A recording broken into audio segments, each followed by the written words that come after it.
Are you a pretty boy? Are you the prettiest boy? You are. Look at you.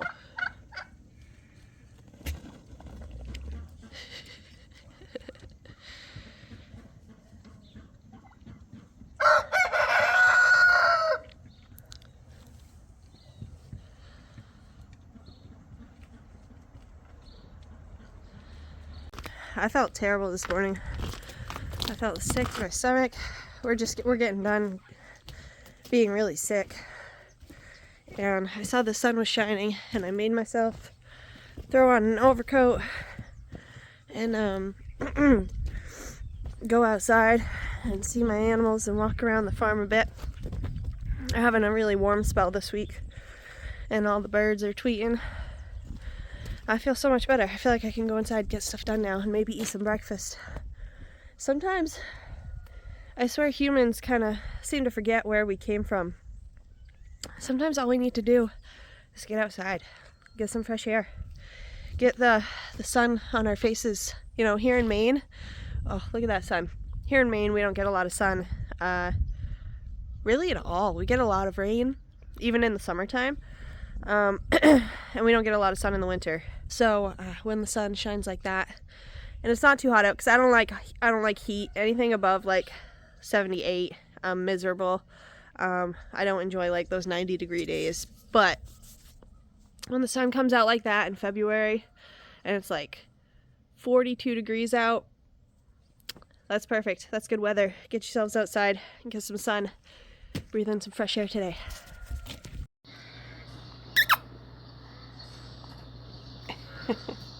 What you doing?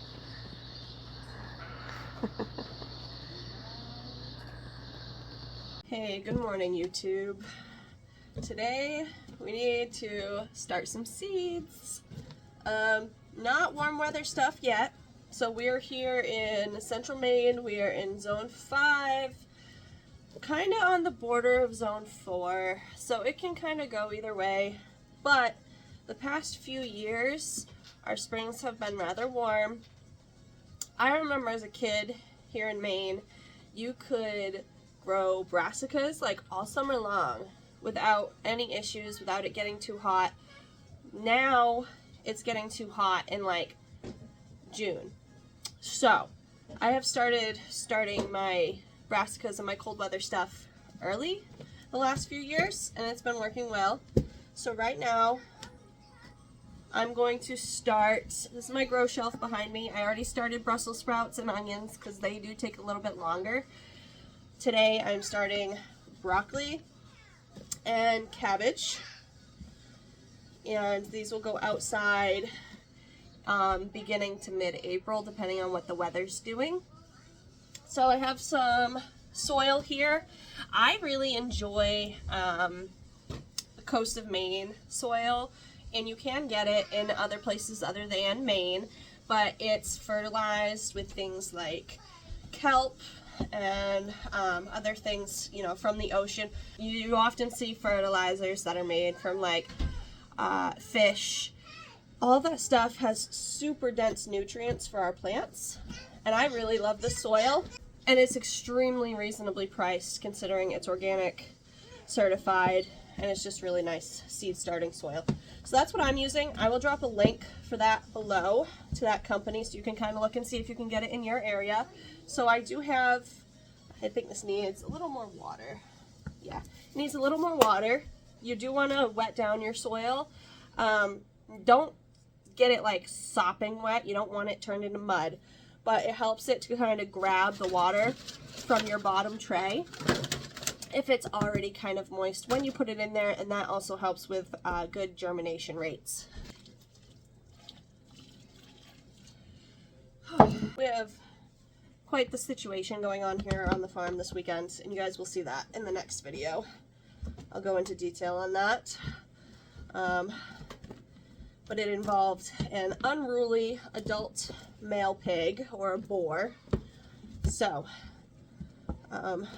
that was something that we needed to take care of this weekend. You guys will see that in more detail in a following video.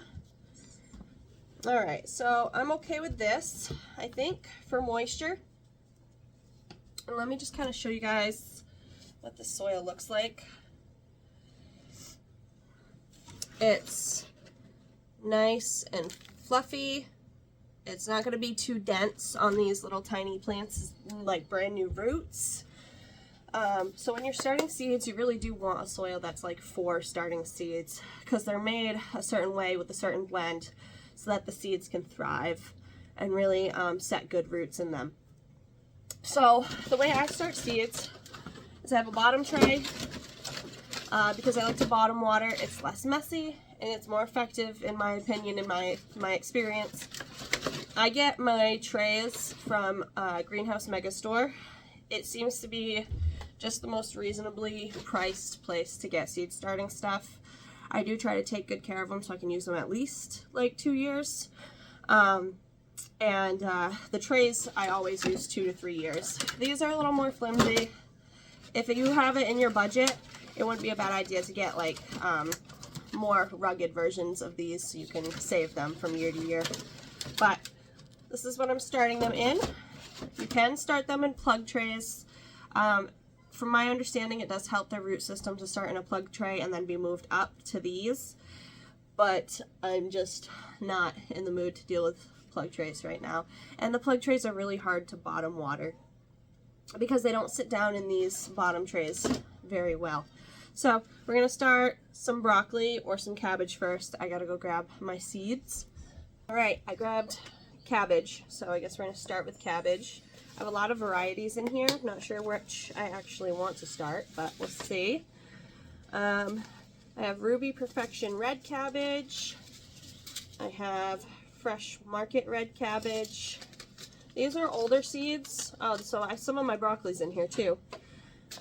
That's a broccoli seed. Chinese cabbage. I've actually never grown Chinese cabbage, but I've always wanted to. Maybe we'll actually do that this year. Golden Acre cabbage. Copenhagen Market cabbage is actually my favorite so far. Great big heads, fast growing.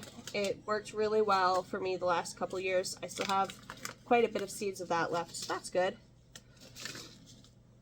And that's Romanesco broccoli. So that we've also never grown those. These are kind of old seeds, but we're still going to plant them this year and see what we get. So I've got a few different varieties here. I think we're going to start with the oldest seeds so that we can get them used up and into some soil. So we'll start with the Copenhagen Market cabbage.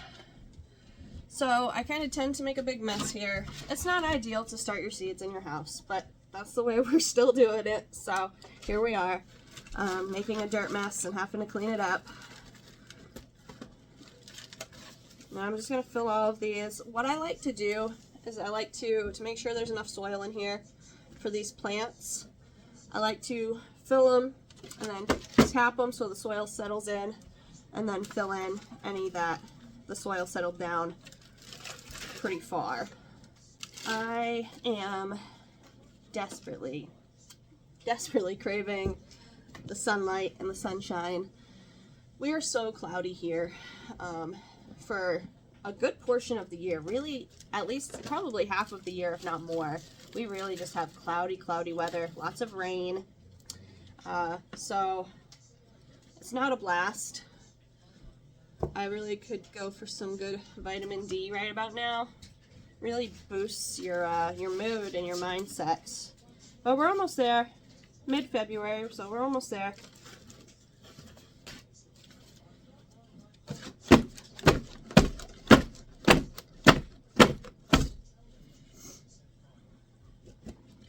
So you don't need to like super pack the soil in. You don't want it to be too dense for these seeds to grow good roots. But I do like to tap it like that so that it settles in a little bit. So that I do know they have enough soil. Because as you water the soil more, it'll shrink down. And sometimes you can end up with not enough soil for your plants.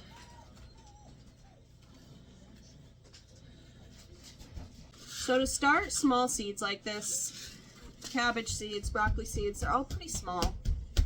You do not need to put them in deep, okay?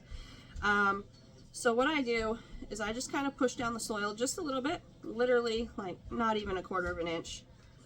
Drop a seed in, sometimes 2. It's okay, not a big deal. And that's what I do throughout the whole 6-pack. Kind of try to get it in the middle. Just a little pat, so there's a little indent, just basically so that I know where my seed is. And then I just kind of like move the soil around so that the seed's at least covered and safe, but not like buried a half an inch in there, you know what I mean? It only needs just a little bit of soil on top. Your seeds don't have enough energy to grow up that far through the soil, so you need to plant them as shallow as possible when they're little tiny seeds like this. Now, bean seeds, even tomato and pepper seeds, you plant a little deeper. They're bigger, they can handle it. But this type of stuff, and like stuff like celery, super tiny, they do not need to be planted deep. Just brush the soil on top.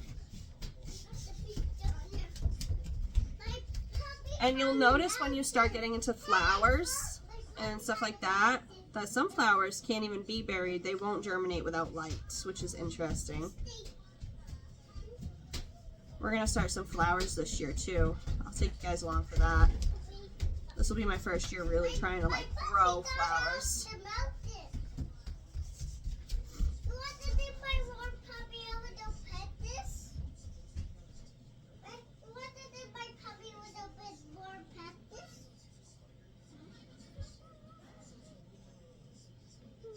I typically only put 1 seed per container, per little spot, just because seeds don't really lose germination rate that fast. These ones are like probably 2 years old, and they'll probably still come close to all germinating. We'll see, but I have time to start more if I need to, and I can do a fall crop too if I want to test those waters, which I might.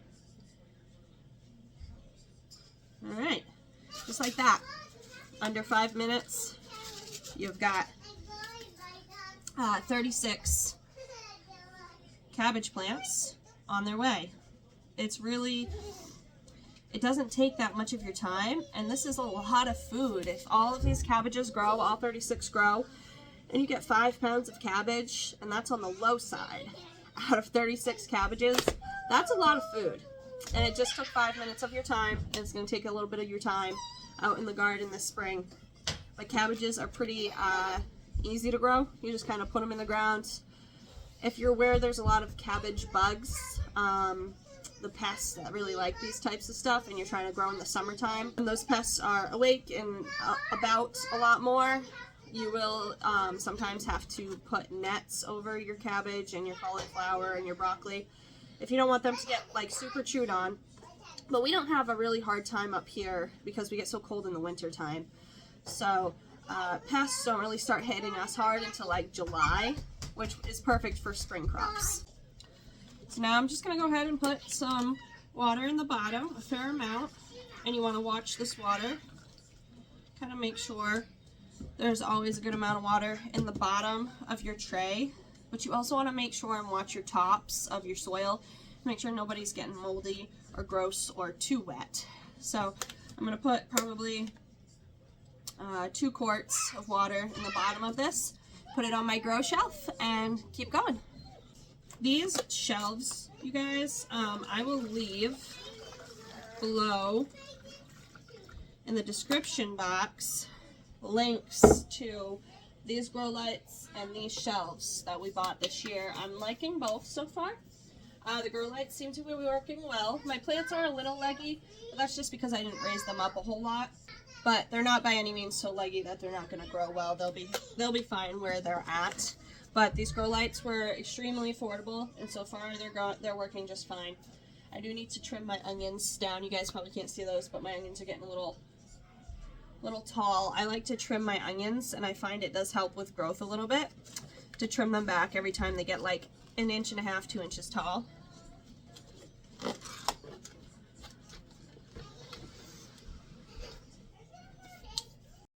So to end this video, I just wanted to give you guys a bit of a close-up look so you can kind of exactly see what I'm doing. So we're going to do some purple sprouting broccoli.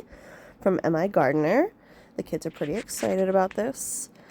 So that is literally all the indent, all the space I'm giving these little tiny seeds. You see, I'm just barely pushing my finger in there, just a little bit of an indent. And that's really just to make sure I know where my seeds are. So I know where to put them and where to like flick the dirt over a bit.